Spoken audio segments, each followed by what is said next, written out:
much we've got. Uh, so we've only got 40 minutes, so let's get cracking. Awesome. So Let's roll. so you oh,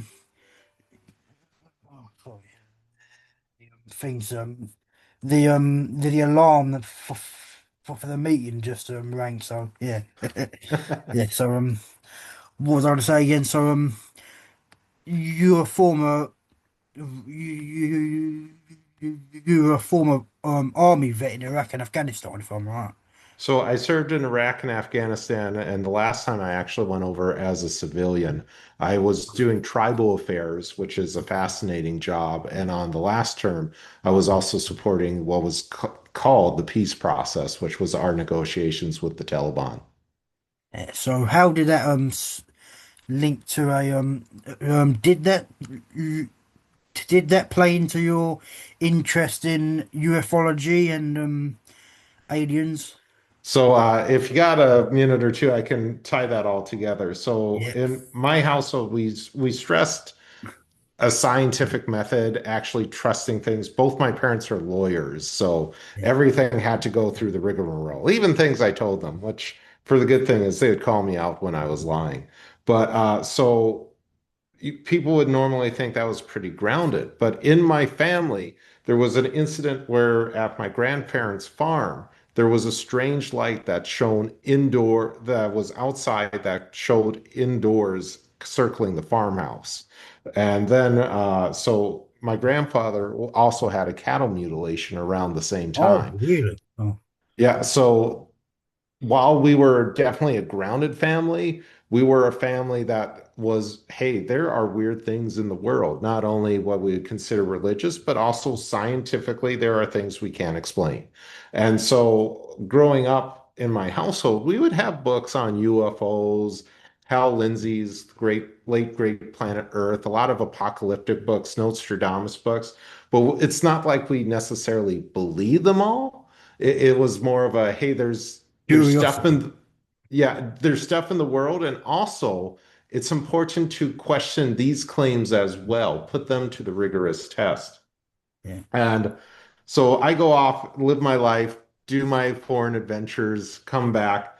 COVID happens, and I have these ideas for a book, and it goes back and forth in my mind. And I'm initially thinking a nonfiction book about how people deal with PTSD coming back from Afghanistan. And it was especially based on some of the people I worked with who were struggling through PTSD.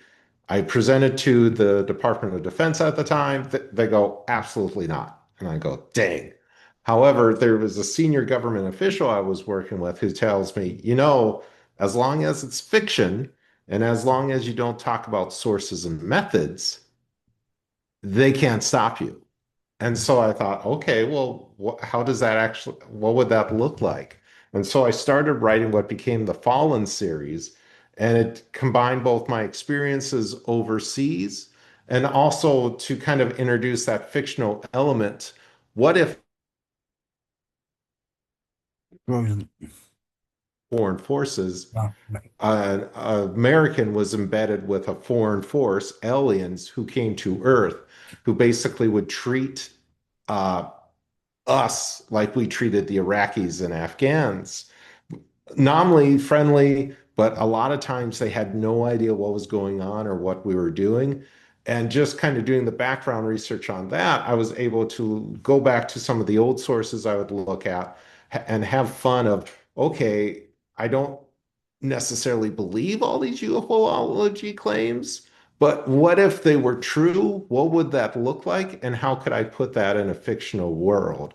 So it was kind of the perfect marriage of both religion, of what would this look like in a world where God exists, the UFOlogy of what would the aliens be like, and then my military experience as well of how does it all integrate together for a person on the ground? What would this be like?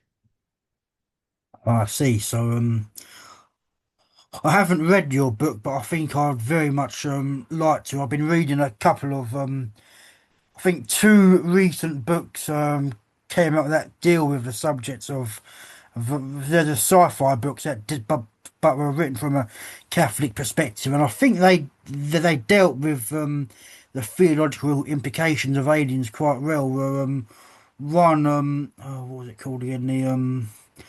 The first one was Shard of Eden by Eric Sammons, who I know who knows Very very good well. book. I read that one. Yeah, yeah, yeah. I really enjoyed it. The other one was Pilgrims by M.I. Leonard. I enjoyed them both, but I think they're quite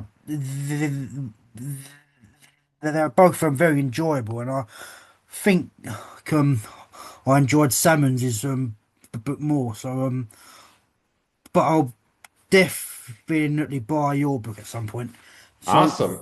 yeah, If the yeah. audiobook comes out too, I'll be sure to give you a copy. Ah, We're getting close to wrapping it up. And I just want to plug both Pilgrims and Shard of Eden. They are both great books, and yeah, the authors are great people too. yeah, yeah. I've listened to a few of Eric Sammons' podcasts. I think he interestingly did a podcast on the subject of UFOs and Catholicism, which dealt with when it basically comes around to what I gather is also your position, which is that there's essentially no contradiction, but he's also I gather he's also skeptical as to whether or not there actually were aliens, and you seem to be more on the skeptical side when it comes to stuff like ufology and stuff. But I don't know Right. what exactly your position on whether or not aliens exist somewhere in the far edge of the universe is. With the aliens out there. If you have to pin me down, it's a literal, I don't know. I Yeah, could same say, look here. at the big size of the universe and the odds. God doesn't play odds. I do agree with what Abbe Magnot wrote in the 1800s, which was approved by the Congregation of the Sacred Index, that nothing in the faith contradicts the possibility of aliens. When it comes to UFOlogy, I do not doubt there are some strange stuff out there. What happened on my grandfather's farm, some weird reports. However, break, there are a ton of liars and charlatans out there, which makes it really difficult that this is a serious study, that it could be drones, it could be some natural phenomena, it could be something supernatural, paranormal. We don't know. But all this flood of liars, and I say this mentally ill people, make it extremely difficult to find the truth. And when we deal with people who are absolutely jumping at claims of see these claims, say they're aliens, or these claims definitely prove it's demons, you are so cherry picking evidence and ignoring other evidence that w with any confidence, you can't reach a real conclusion. Yeah, and a good example of that would be the Paul Binarich case. So where he he which base which basically ended up being a load of government disinformation in order to distract from classified military secrets that people were clocking onto. And I think Jimmy Akin did a good podcast, couple podcasts on it, and Yep, two of them. he was interesting because he seemed to be saying that a lot of the UFO law from back in the 80s was similarly disinformation. So it kind of muddies the waters a bit, and it's hard to tell what's actually genuinely unknown stuff and what's just lies and charlatans or disinformation. Yep, and the Benowitz case is a tragedy because the government Oh, drove a very person sad. insane. You have also claims of alien abductions where you have very clearly people trying to one up each other. You have the cases having very critical different details that contradict each other. And Betty and Barney Hill, which were the first two people to claim an actual alien abduction, being taken by force, not fully willing. The husband described them basically the little aliens wearing Nazi uniforms. Oh, The really? wife, Betty Hill, I can't say then was mentally ill, but became mentally ill later on, where there's documentation of she would go out with UFOologists who truly believed her claims, and she would see a street light and say, it's a UFO. And so it's, uh.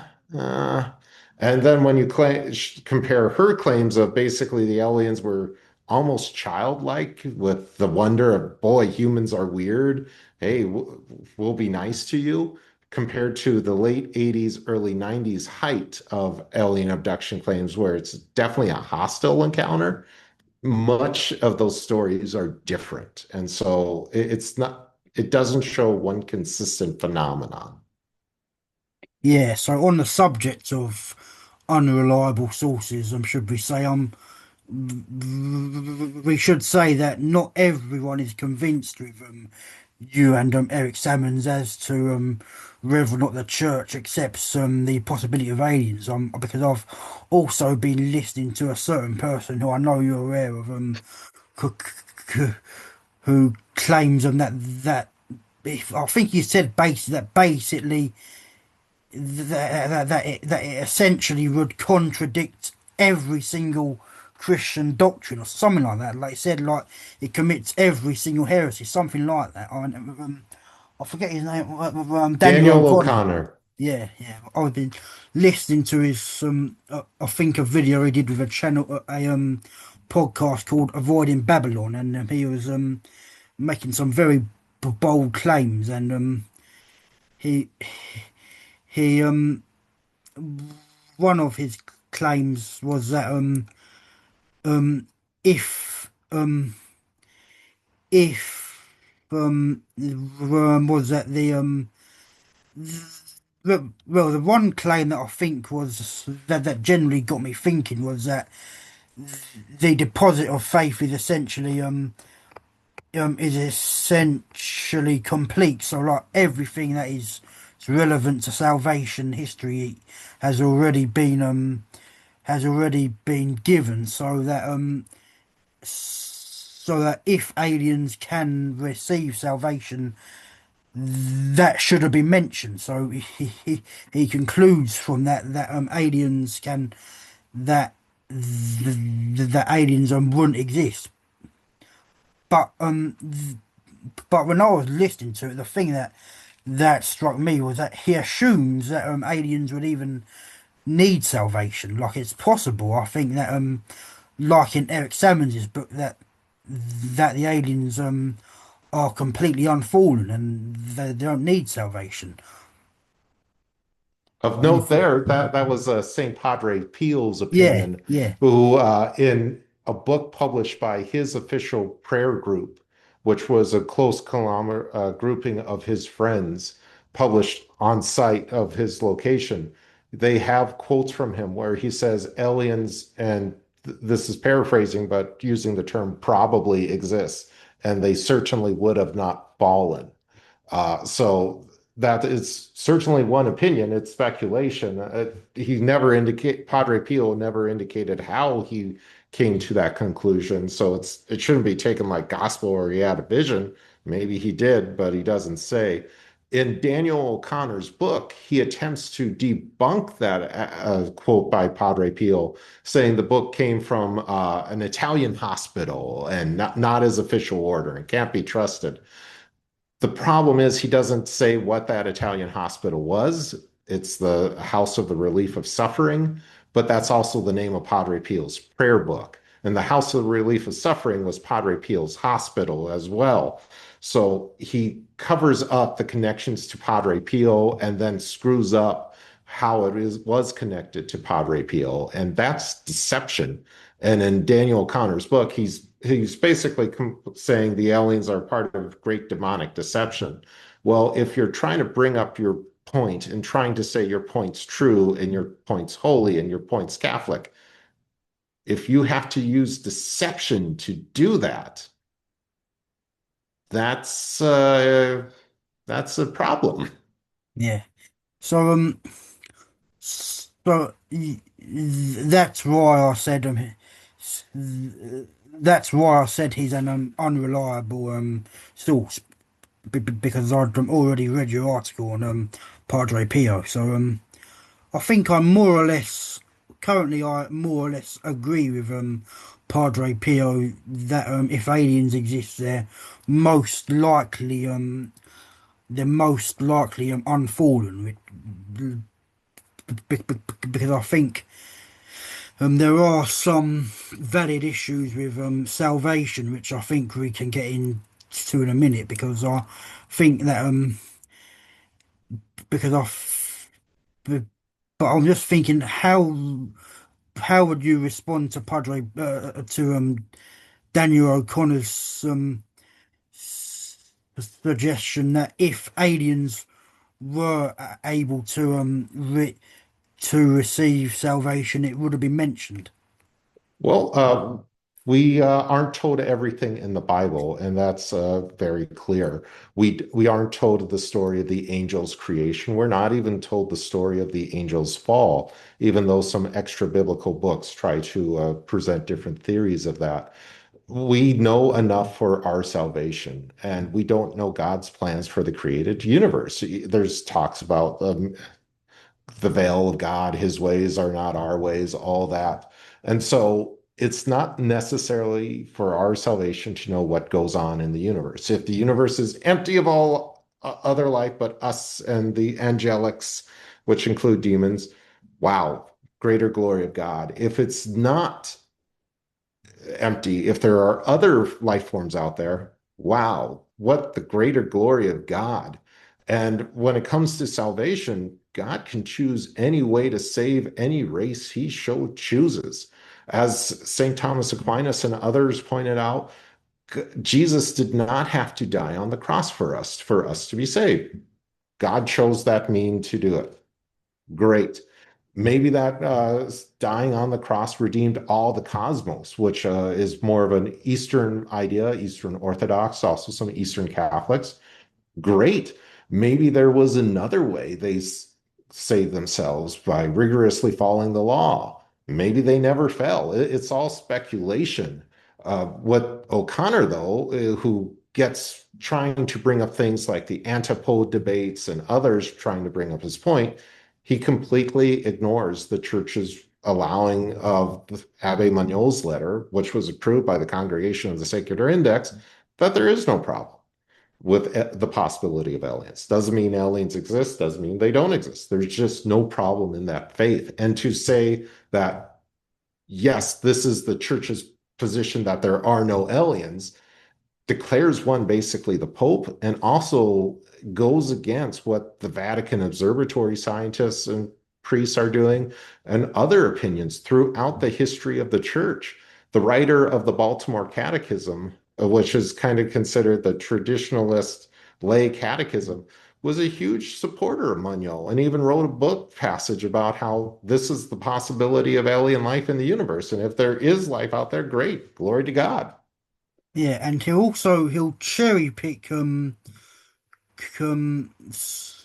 examples of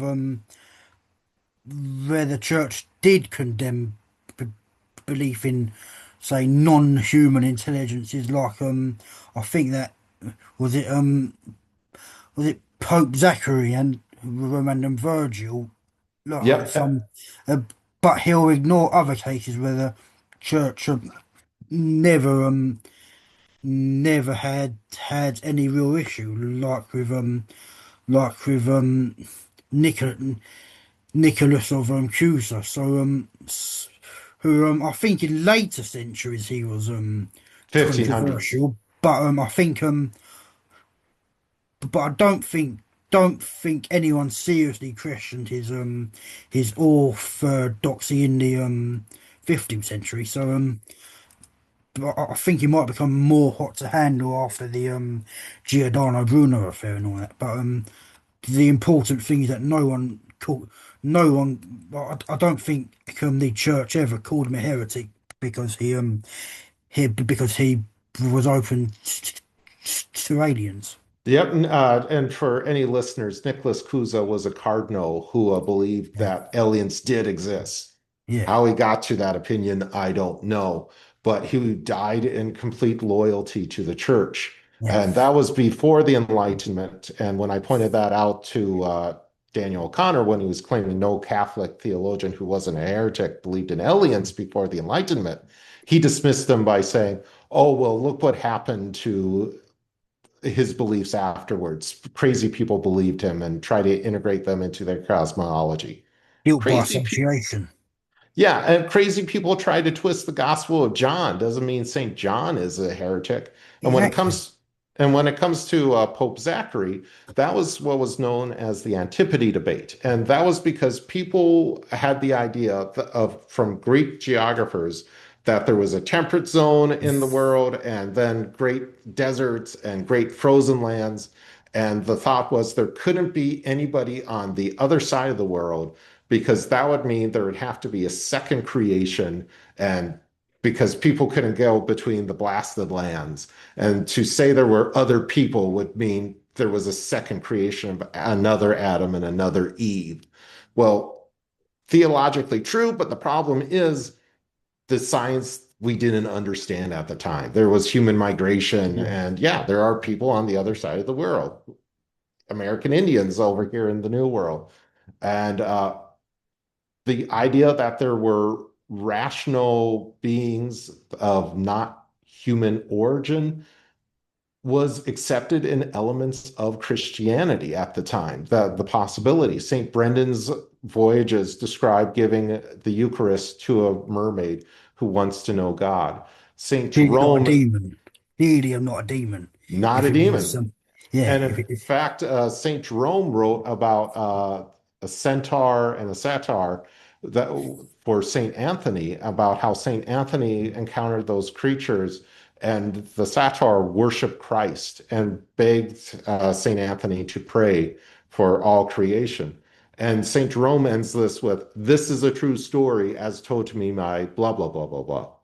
And I doubt it was a true story, but it shows that there was the acceptance of the possibility that there could be other rational creatures out there. And it wasn't that, hey, this complicates our relationship with God. It's no, God, it's a strange world out there. God can do anything. yeah, are are you aware of any other early Christian thinkers other than Nicholas of Cusa who believed there are other worlds that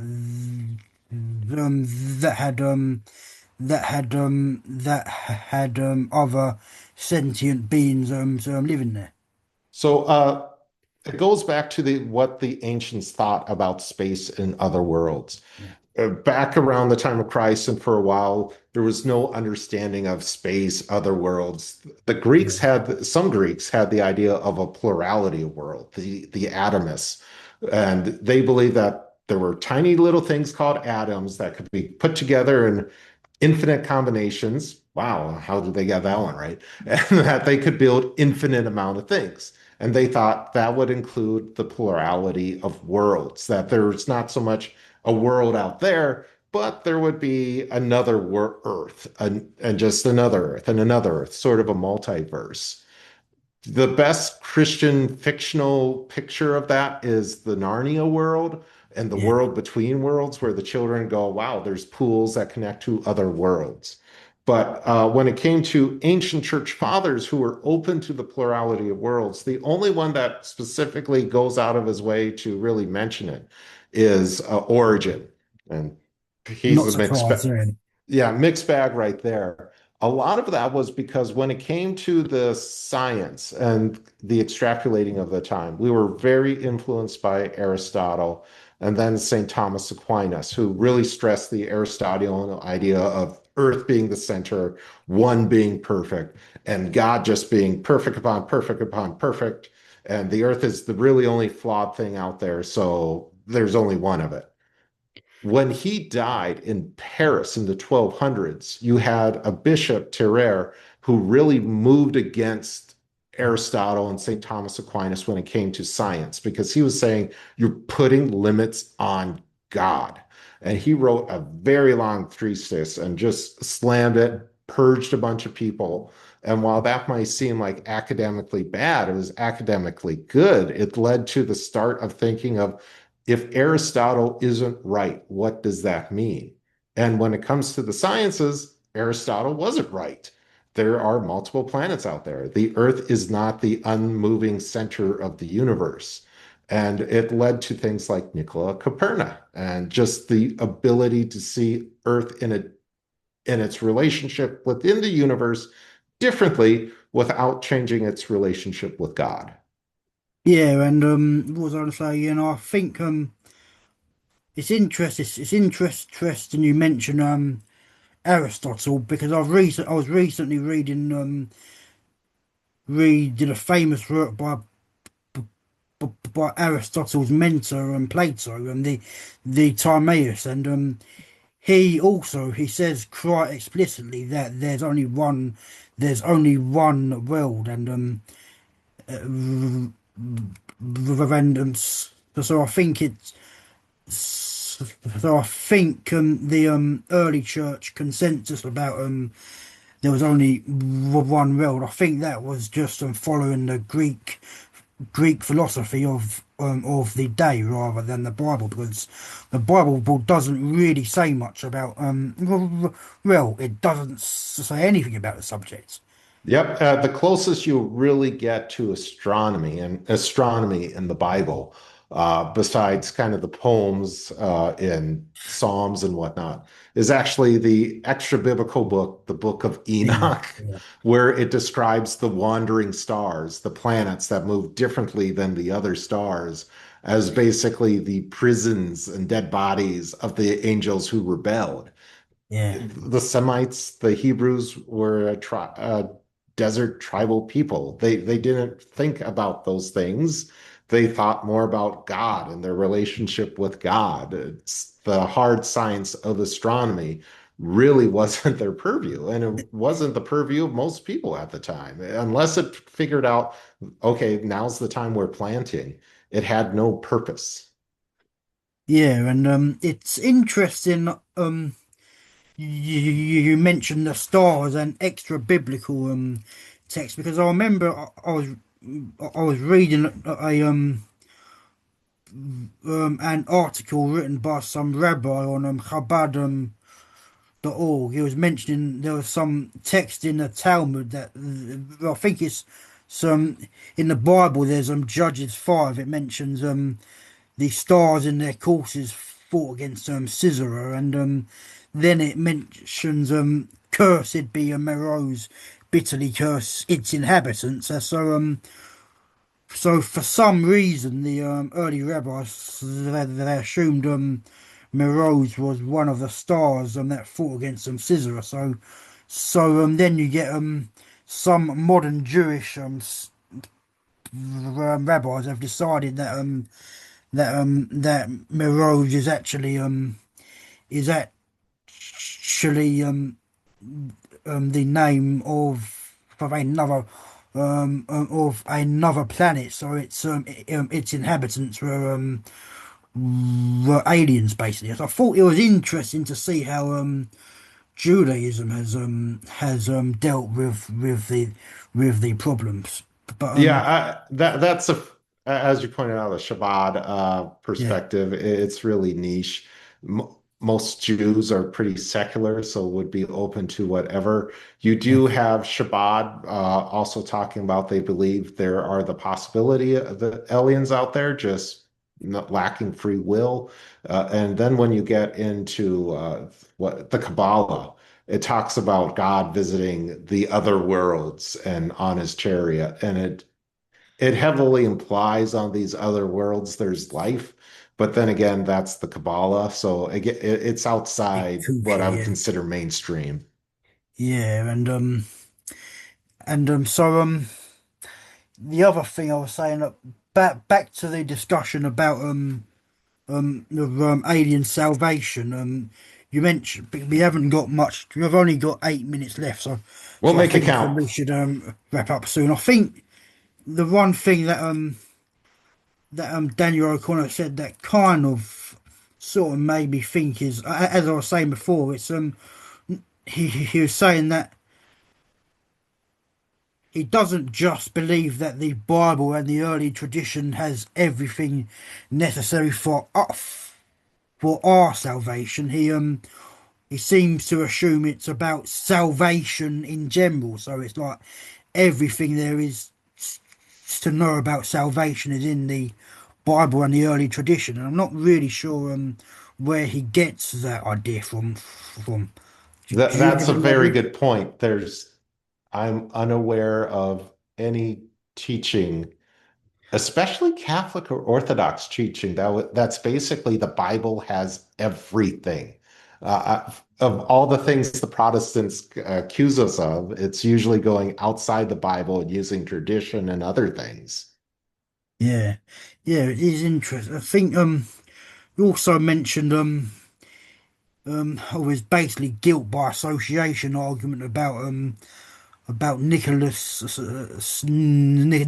Cusa. I think the really ironic thing is that he himself has associated with some real charlatans himself, as you told me before, like what's his face, Michelle Rodriguez and Yep. the war and stuff. And I should say I've got a personal connection here because my grandfather was a who is sadly passed away now. He was big into the war and stuff. So he sent us all a copy of the warning. So and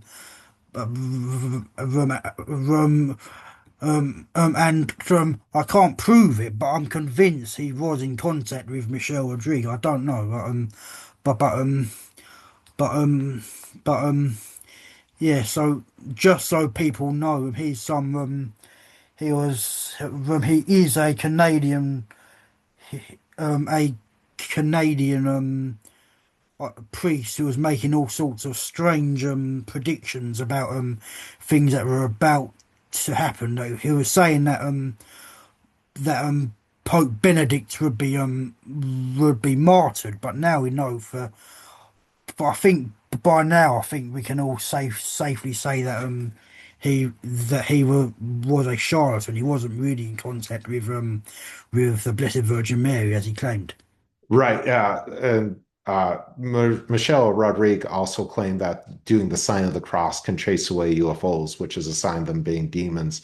Yeah, What struck me when I read Michelle Rodriguez's work, it reminds me so much of the 1970s, 80s, and 90s Protestant end timism. yeah, It's basically just the same theories I've heard with Catholicism sprinkled on. And that the end of the world, the preparing for the next life, which everybody will face, is one of the most important things a person needs to do.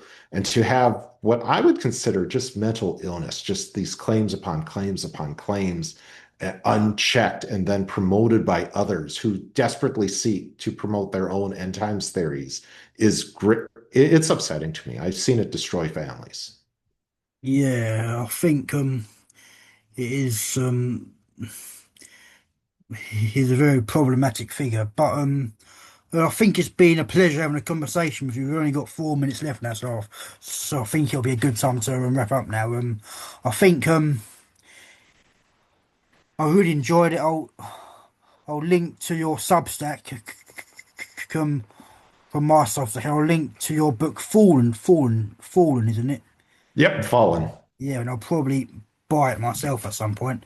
It's been a pleasure, and I hope to maybe one day have another conversation. I'll end the Yeah, recording there. it would be great to talk about whatever you want, or just informally drop me chats whenever you want.